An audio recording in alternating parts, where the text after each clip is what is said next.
नमस्कार दोस्तों, मैं अंकुर उपाध्याय स्वागत करता हूं आप सभी का एक बार फिर से अपनी नई वीडियो में।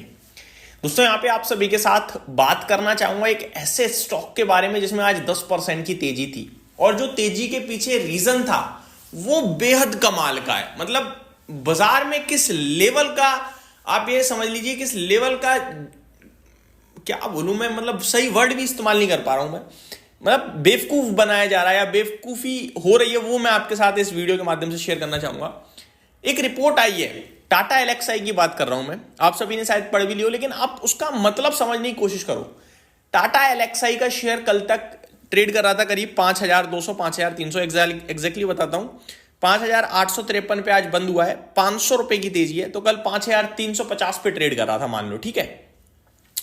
5300 रुपए का भाव था और कल तक जेपी मॉर्गन टाटा एलेक्साई को लेकर कह रहे थे कि ये अंडर परफॉर्म करेगा, 4000 रुपए का लक्ष्य है। ठीक है, बढ़िया, कोई दिक्कत नहीं है, ठीक है। टाटा एलेक्साई कर भी रहा था बड़े लंबे समय से अंडर परफॉर्म। टाटा एलेक्साई में कुछ नहीं, न्यूट्रल मूव चल रहा है बड़े लंबे समय से, नोटिस कर लो 5000 6000 5000 6000 यही मूव चल रहा है, इससे ज्यादा कोई मूव चल नहीं रहा है। जहां पे जेपी मॉर्गन बेहद नेगेटिव बैठे हुए हैं 4000 पे अंडर परफॉर्म की रेटिंग साथ।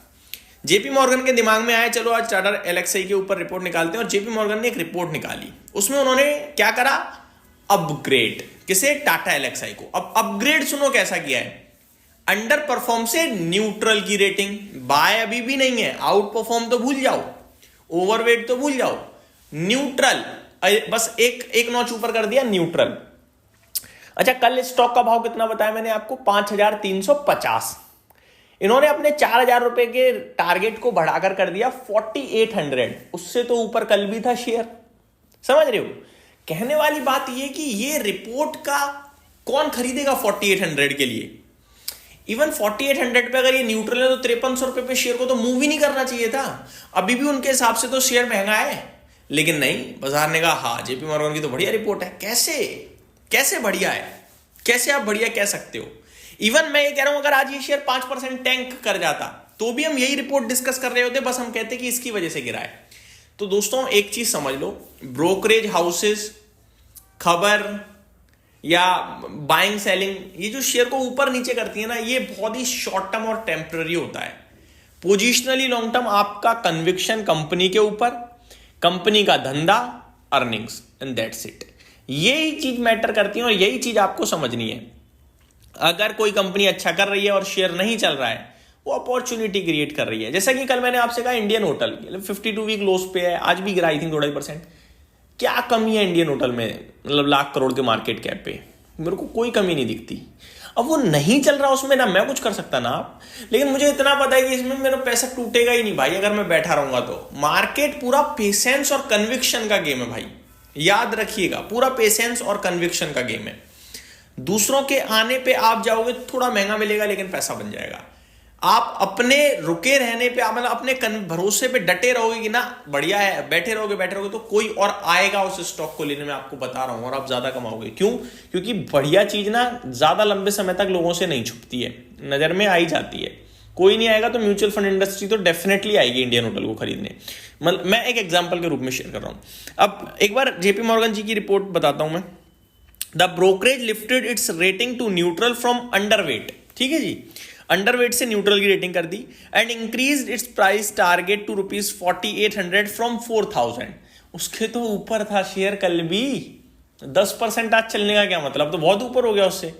आगे, however the revised target still implies a potential downside of 17% from current levels। सही बात है, अभी भी ये तो भैया नीचे का भाव दिखा रहे हैं, काफी 17% नीचे की। JP Morgan remains cautious on valuations, valuation महंगे बता रहे हैं। एक बार टाटा एलेक्साई के वैल्यूएशंस में आपको बताना चाहूंगा, 49 का पीई है। मेरे को बताना जरा, मिड कैप कंपनी में 49 का पीई महंगा है क्या टाटा ग्रुप के ऊपर से? ये ऐसी कंपनी है, अगर 20 साल का इसका ट्रैक रिकॉर्ड देखोगे ना, 15% से ज्यादा कैगर है इसका। कमाल की कंपनी है भाई साहब। आगे मैं आप सभी के साथ बात करता हूं। JP Morgan also raised its revenue estimates for financial year 26 to 28 by 1%। Revenue estimate 1% से बढ़ा दिया है, 1 से लेकर 4% तक, माफ कीजिएगा। Improved margin forecast by 10 to 100 basis point. Margin में इंप्रूवमेंट आएगी 10 से लेकर 100 बेसिस पॉइंट तक की। इसके चलते उन्होंने रेवेन्यू भी बढ़ाया और ईपीएस को भी अपग्रेड कराया 1 से 8% तक। ठीक है, बढ़िया है। अब यही शेयर मान लो हो जाए कल को 7,000, जेपी मॉर्गन कहेंगे 6,000, क्या फायदा यार। ऐसा करो ना जो निवेशकों को फायदा हो। मुझे अच्छी से याद आती है वो चीजें, जैसे आपका डीवीज लैब 3100 पे था, 2300 रुपए की बात कर रहे थे ब्रोकरेज हाउसेस। आज 7,000, 6,000, 7,000 है, 9,000 की बात कर रहे हैं। दोस्तों ब्रोकरेज हाउसेस बड़े कमाल का काम करते हैं। ये रिपोर्ट कुछ और निकाल देते हैं, शेयर कुछ और कर देता है।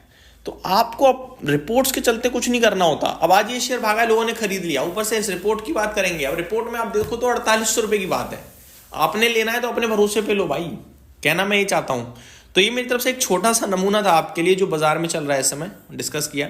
बाकी टाटा एलेक्साई मेरे को बहुत अच्छा लगता है, बट अभी ये रिपोर्ट पढ़ ली है मैंने, मेरे को रिपोर्ट से कुछ लेना देना नहीं, लेकिन मेरे को लग रहा है इस रिपोर्ट की वजह से अगर आज ये चला है तो ये टिकेगा नहीं ऊपर। बाकी कन्विक्शन थोड़ा इसलिए आ जाता है क्योंकि वॉल्यूम्स 23 लाख के समथिंग ट्रेड हो गए हैं, अच्छे वॉल्यूम से मानूंगा मैं एवरेज वॉल्यूम्स के मुकाबले। और 5-6 हज़ार की रेंज में मेरे को लगता है टाटा एलेक्साई में खोने के लिए कुछ नहीं है। एक बार अर्निंग्स लौट जाए तो मजा आने लगेगा। Thank you so much for watching this video. Have a great day guys.